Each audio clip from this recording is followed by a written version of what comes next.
Le camp des réfugiés Farchana dans l'est du Tchad accueille 28 000 réfugiés venant principalement de Darfour.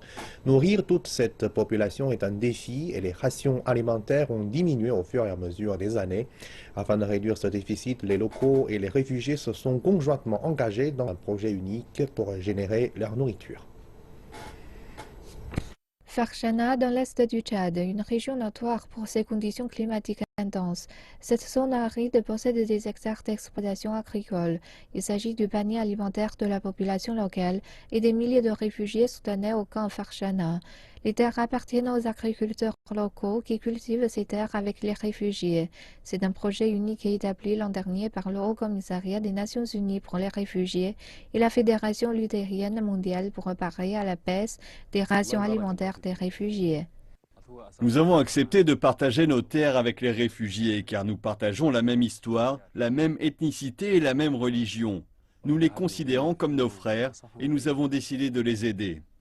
Le HCR et la Fédération luthérienne mondiale fournissent des jeunes plantes, des intrants agricoles et forment les agriculteurs et les réfugiés gratuitement.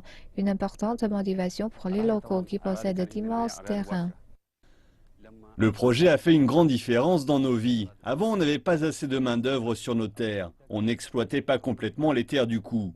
Aujourd'hui, grâce aux réfugiés, on cultive toutes les fermes. Les organismes donateurs nous ont également apporté de nouvelles technologies et idées, et les récoltes se sont multipliées. Les réfugiés qui prennent part à ce projet sont provisoirement forcés de quitter leur camp avec leur famille.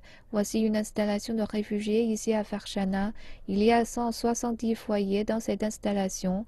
Ils campent ici en juillet au début de la saison agricole et rentreront dans leur camp après la récolte en décembre.